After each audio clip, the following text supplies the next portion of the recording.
It was an ordinary Tuesday evening when Rachel Thomas, a civil service officer in her mid-30s, finished another long day at work.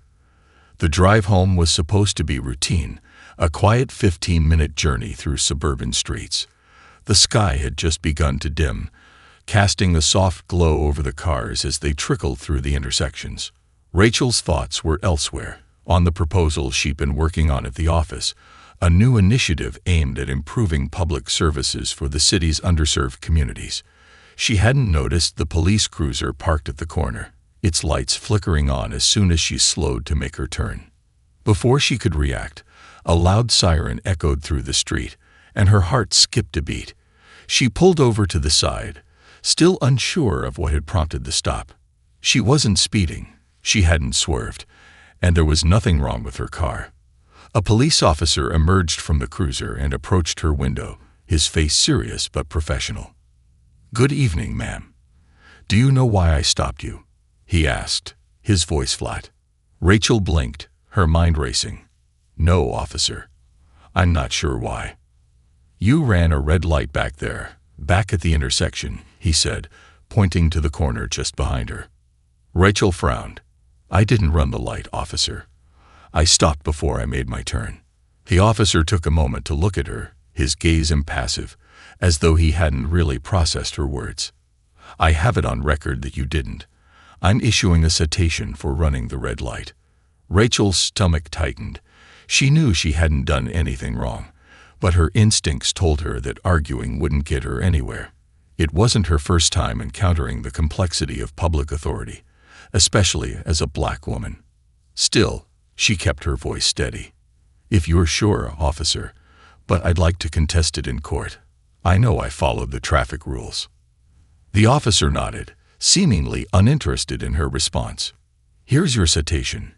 You can take it up with the judge. Have a good evening." Without another word, he turned and walked back to his car, leaving Rachel stunned and speechless. She sat in her car for a moment, staring at the ticket in her hand. The officer had handed her a fine for a violation she was certain she didn't commit.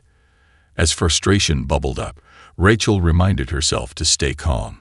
She knew this was just a small obstacle in the grand scheme of things, but something about the entire interaction didn't sit right with her. She glanced at the ticket again and made a decision. She would fight it.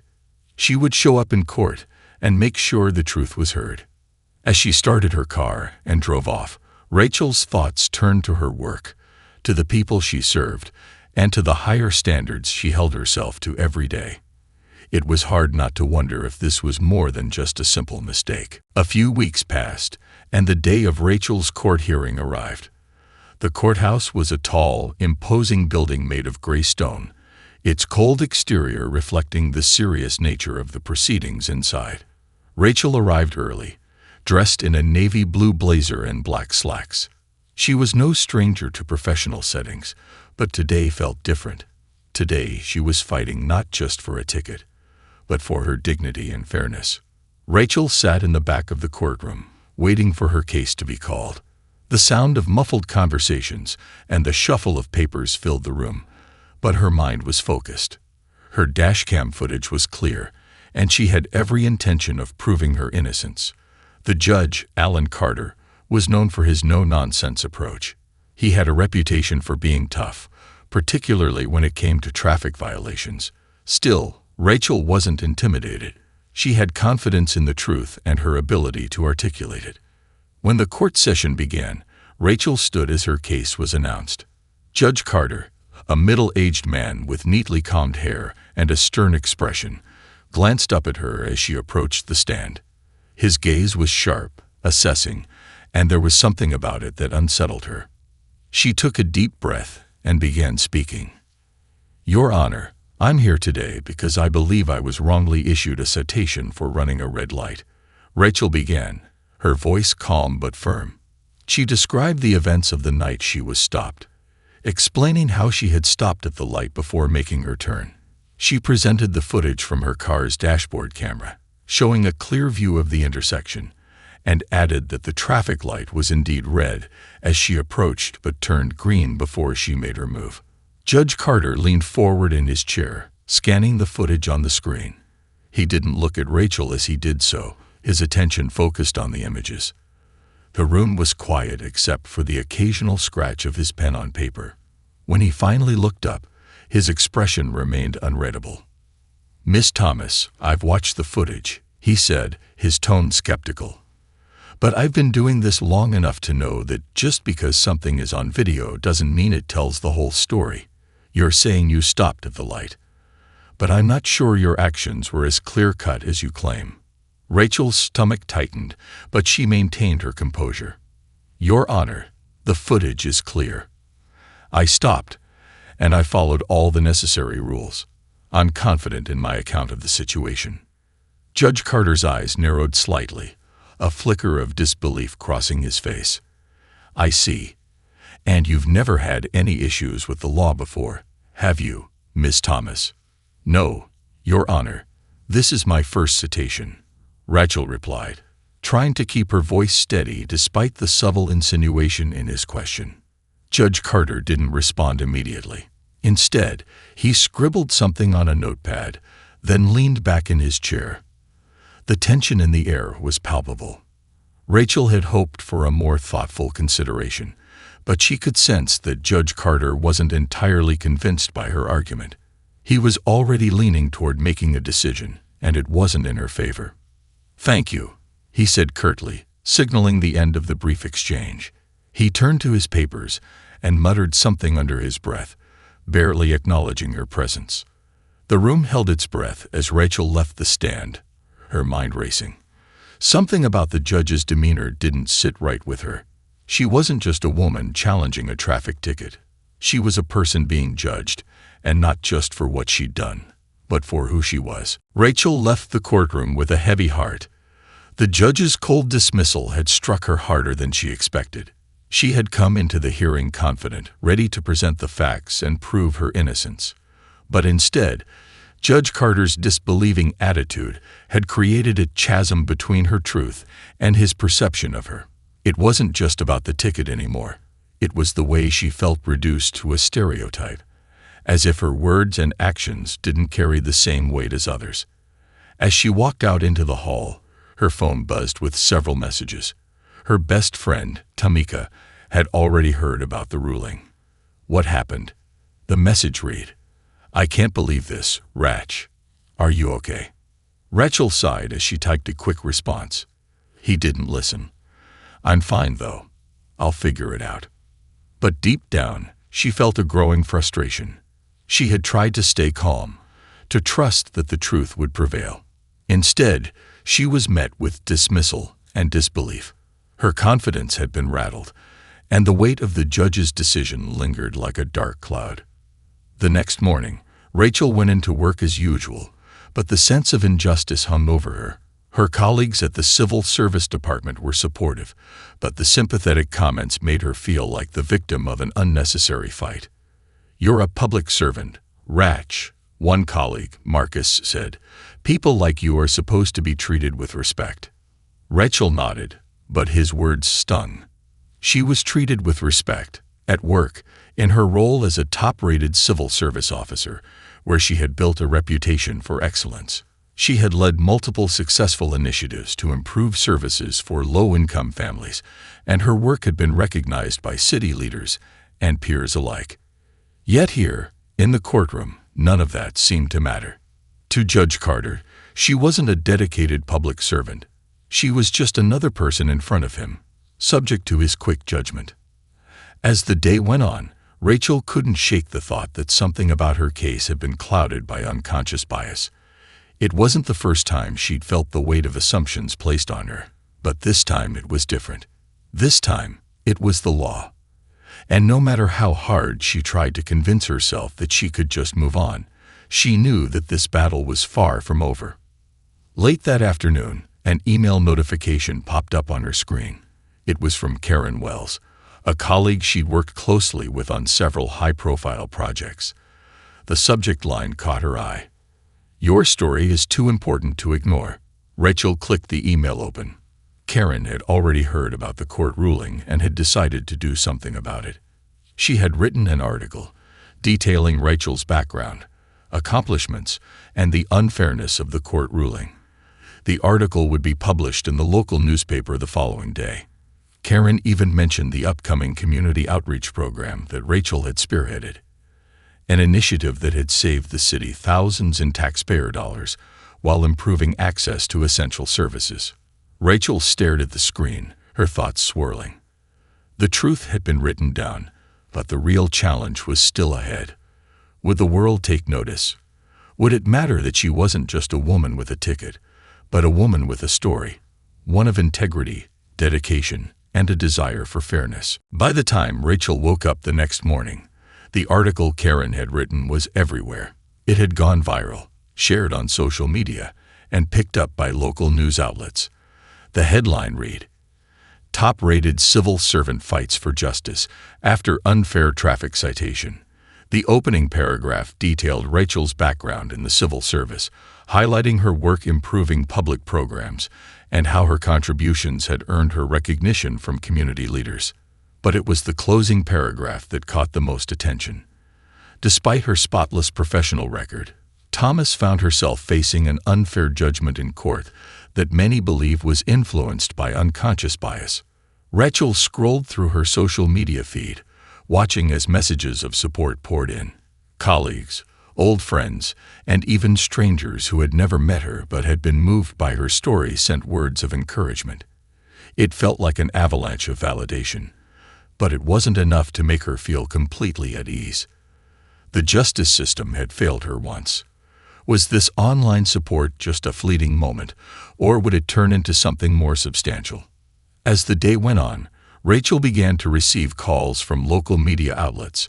They wanted to interview her, to hear her side of the story. Rachel had never considered herself someone who craved the spotlight, but now she was caught in a whirlwind of attention. People were rallying behind her, and for the first time since the court hearing, she felt like her voice was finally being heard. But with all the attention came a new level of pressure. Rachel found herself wondering how much of the truth would actually be understood, and how much would be distorted in the media. She had no desire to turn this into a personal crusade, but there was something about the way the world seemed to be looking at her that she couldn't ignore. Later that afternoon, a familiar face showed up at her office. It was Lawrence Mitchell, an old friend of Judge Carter's and a former city council member. Lawrence had worked alongside Rachel on several projects, and the two had become friends over the years. He greeted her with a concerned look, knowing she'd been going through a tough time. "Rachel, I just read the article," he said, sitting down across from her. "You know, this whole thing is bigger than just a traffic citation. It's about how we, as a society, treat people. I've known you for years. I know the kind of work you do. But that judge didn't." Rachel nodded, feeling the weight of his words. "It's not just about the ticket. It's about how my integrity was questioned over something I didn't do. I can't help but wonder if he would have treated me the same way if I were someone else, someone who didn't have the same background or work in the civil service." Lawrence's expression grew serious. "I think you're right. I spoke with Judge Carter this morning. He had no idea who you were when you walked into that courtroom." Rachel looked up, surprised. "What do you mean?" Lawrence leaned in closer. "I think it's time he learns more about you. And maybe he'll realize he's made a mistake." Rachel felt a flicker of hope. She'd never expected anyone to speak on her behalf like this, but here was someone who understood her position, someone who could help bridge the gap between her reality and Judge Carter's perception. She wasn't alone in this fight. And maybe, just maybe, this was the beginning of something that would change more than just her ticket. The following day, Rachel sat at her desk, catching up on emails and reviewing project proposals. Despite the buzz surrounding her case, she had decided to keep her focus on her work. She knew that letting this consume her would take away from the bigger picture, the change she was trying to create in her community. Still, the quiet weight of the unfair ruling pressed on her mind. Then her phone buzzed again with a notification. This time, it wasn't a supportive message from a colleague or a comment from someone online. It was a text from Lawrence Mitchell, the former city council member. "I had a conversation with Judge Carter this morning. He's going to reach out to you soon. He wants to talk. Rachel's heart skipped a beat. She had expected some follow-up, but this was more direct than she had anticipated. For a moment, she couldn't help but feel skeptical. She had already been dismissed by the judge once. What could possibly change now? But then, she reminded herself that she wasn't just reacting out of frustration anymore. She had a platform, a voice, and an opportunity to make sure that something good came from this. Within the hour, Judge Carter's office called, requesting a meeting with Rachel. He apologized for the abruptness of his decision in court and asked if she could meet him in person. Rachel agreed, though she couldn't shake a sense of uncertainty. What exactly did he want from her? Later that afternoon, she walked into the judge's chambers, a room lined with heavy bookshelves and dark wood furniture. The air was thick with formality, but the judge himself seemed noticeably less composed than during their previous interaction. He stood up as she entered, his demeanor more humble than she remembered. "Miss Thomas," Judge Carter began, his voice quieter than it had been in the courtroom. "I owe you an apology. I've had time to reflect on our conversation, and I realize now that I wasn't as thorough as I should have been. I didn't consider the full context, and I didn't give your story the respect it deserved." Rachel took a seat, her posture straight but open. She wasn't sure how to respond, but she was willing to listen. "I've been hearing a lot about you, more than I realized," the judge continued. "Your work, your dedication to public service. It's clear you've earned every bit of the respect that's been given to you. I didn't know that when you walked into my courtroom." Rachel's mind raced. She had suspected that the judge didn't know who she was, but hearing it aloud felt different. It was as though the entire basis of his ruling had been based on the assumption that she was just another person who could easily be dismissed. "I understand your position, Judge Carter," she said carefully. "But I've worked hard to build my career and my reputation. I don't want to be judged based on assumptions.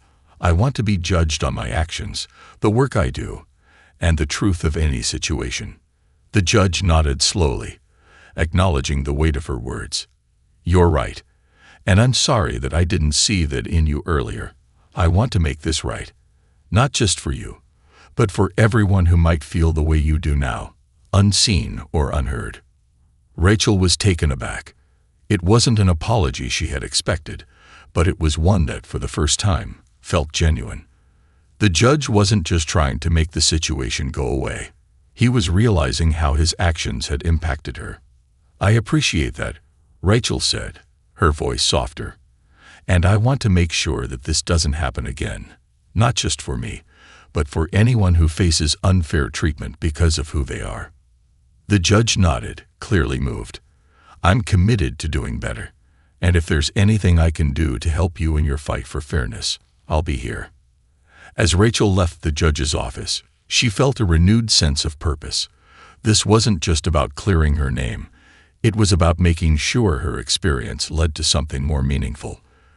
The conversation with Judge Carter wasn't an end, but a beginning. She was starting to see that change might come slowly, but it was coming all the same. Rachel walked out of Judge Carter's office with a sense of cautious optimism, the weight of the past few weeks lifting ever so slightly from her shoulders. The judge's apology was unexpected, but not unwelcome. As she made her way back to her office, she couldn't help but think about how rare it was for someone in a position of power to not only admit they were wrong, but to express a genuine desire to understand and make amends. Back at her desk, Rachel found herself reflecting on the conversation. Judge Carter had acknowledged that he hadn't seen her as a person beyond the ticket, and that his decision had been influenced by assumptions. What struck her most was his commitment to do better, not just for her, but for others who might have faced similar bias. It wasn't a sweeping change, but it was a start that could make a difference if it rippled through the legal system. Her phone buzzed again. This time it was from Karen Wells, her colleague who had helped amplify her story. The subject line of the message read, "We need to talk about the judge's apology." Rachel hesitated before opening the message. She wasn't sure what Karen's perspective would be, but she knew Karen had been watching everything unfold. She clicked on it. "Rachel, I spoke to a reporter friend of mine this morning. They're interested in the fact that Judge Carter reached out to you. They're framing it as a significant moment, and I think it's important to share that you were open to dialogue. Your integrity throughout this process is something they want to highlight. What do you think?" Rachel sat back in her chair, her mind racing. The story was getting bigger than she had expected, and now it was evolving into something much more than just a personal issue. The media was starting to notice not just her fight, but also the unexpected shift in the judge's stance. Was she ready to share this new chapter of the story? The idea of publicly speaking about the apology felt almost like another layer of vulnerability, but it could also create a wider conversation, one that had the potential to spark more systemic change. Rachel thought about it for a moment before replying. "I think it's worth sharing. Not because it's about me, but because it's about the bigger issue of fairness and accountability. If this leads to others being seen for who they truly are, rather than being dismissed, I'm willing to share my story." Her fingers hovered over the keyboard, then she hit send. Within hours, Rachel was sitting across from a reporter at a local coffee shop, recounting the entire journey. She spoke openly about her experiences in the courtroom, about Judge Carter's initial treatment of her, and about the unexpected but meaningful apology she had received. She emphasized that her fight wasn't just for her own vindication, but for anyone who had ever been unfairly judged or overlooked. It was about making sure that no one else would have to feel like they weren't seen. As the interview wrapped up, Rachel felt a renewed sense of purpose. The story was no longer just about a traffic ticket. It was about an opportunity to change the way people thought about fairness, accountability, and how power could be used responsibly. When the article went live the next morning, Rachel read it with mixed emotions. The piece acknowledged her strength and grace throughout the ordeal, but it also highlighted the importance of understanding and self-reflection, showing that even those in power could learn and grow. Rachel realized that in sharing her experience, she had not only taken control of her own narrative, but also sparked a conversation that had the potential to change things on a much larger scale. The article hit the newsstand with a bang, and Rachel's story spread quickly across social media, igniting a conversation far beyond the boundaries of her initial courtroom battle. The headline: Judge apologizes to civil servant after racial bias controversy sparks public outcry, caught the attention of both local residents and national outlets, bringing her into the spotlight for reasons she had never imagined. People weren't just reacting to the unfairness of her ticket. They were responding to something deeper, something that resonated with anyone who had ever felt overlooked or misjudged. As Rachel scrolled through the comments on social media, she saw an overwhelming wave of support. Hundreds of people, strangers from across the country, as well as familiar faces from her own community, shared her story, expressing solidarity and offering their own experiences of bias and unfair treatment. Her inbox was flooded with messages, some from people thanking her for speaking out, others from organizations wanting to collaborate on projects that promoted justice and fairness. Rachel was both humbled and a little overwhelmed by the response. What had started as a personal challenge had now become a much bigger issue, one that sparked discussions about bias, accountability, and the need for change in both the legal system and society as a whole. In the following days, she was invited to participate in panel discussions, webinars, and even local community forums. The conversations she had were filled with passion and a shared sense of purpose. Many people reached out, not just to support her, but to voice their own frustrations and dreams of a more just world. Rachel realized that her story was no longer just her own. It was a symbol of something larger, a moment of collective reckoning. One afternoon, as she sat in her office reviewing proposals for a new city initiative, she received a call from an unexpected source. It was Judge Carter's office. This time, however, it wasn't a request for a meeting. Instead, it was an invitation.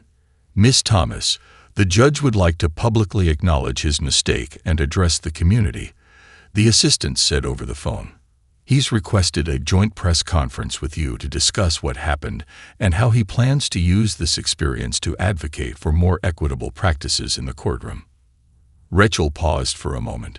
The idea of standing side by side with Judge Carter in front of a crowd, publicly discussing his missteps and the steps he intended to take to improve, was both surreal and empowering.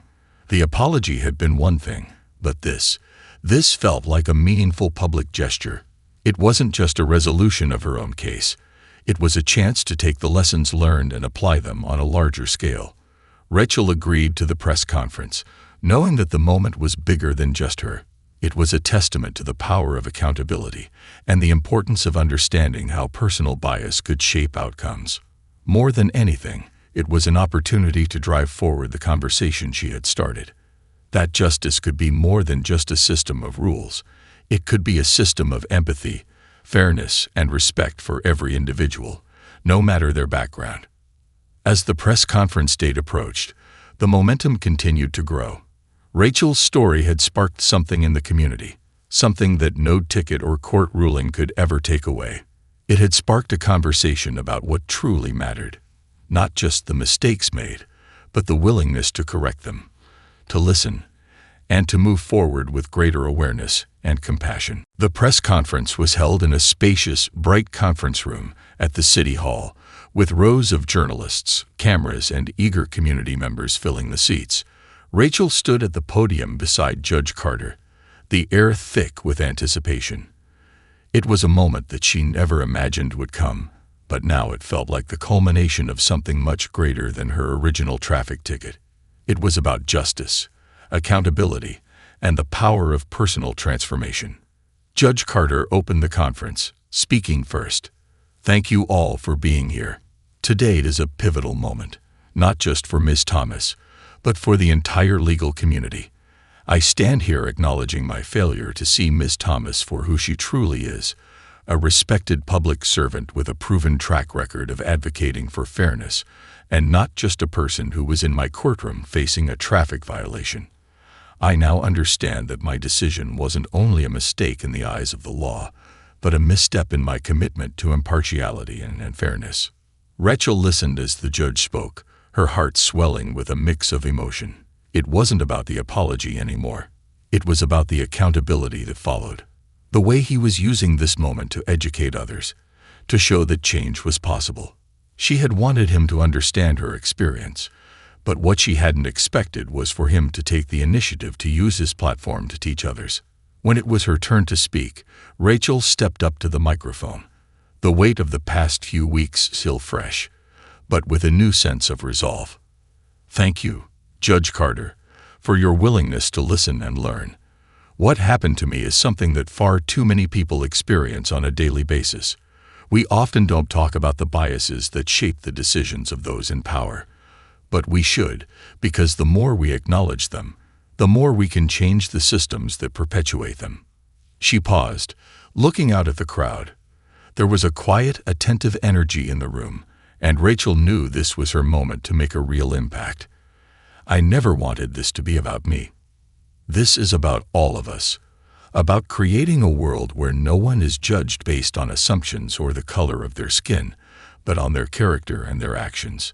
If we can use this moment to inspire real change, then we've done something meaningful. And I believe we can. Rachel's words resonated deeply with the audience, and as the press conference concluded, there was a palpable sense of hope in the air. The conversation was just beginning, and Rachel was ready to continue advocating for the changes she knew were necessary. Over the following weeks, the story continued to unfold. The press conference was covered widely, and the judge's public acknowledgement became a landmark moment for discussions on racial bias in the judicial system. It wasn't just about a single case anymore. It was about shifting perspectives, and more importantly, about changing policies and practices. Rachel's life moved forward, but now it carried with it a renewed sense of purpose. She had always known that her work in civil service mattered, but now she saw her role as more expansive. She wasn't just a public servant. She was an advocate for justice, equality, and change. And as she continued to lead new initiatives, Rachel knew that her story had made a difference, not only for her own journey, but for the community she had always fought to serve. What had started as a fight over a traffic ticket had become the catalyst for a larger conversation, a conversation that would continue long after the headlines faded, ensuring that Rachel Thomas's legacy would be defined not just by her accomplishments, but by her unwavering commitment to fairness and dignity for all.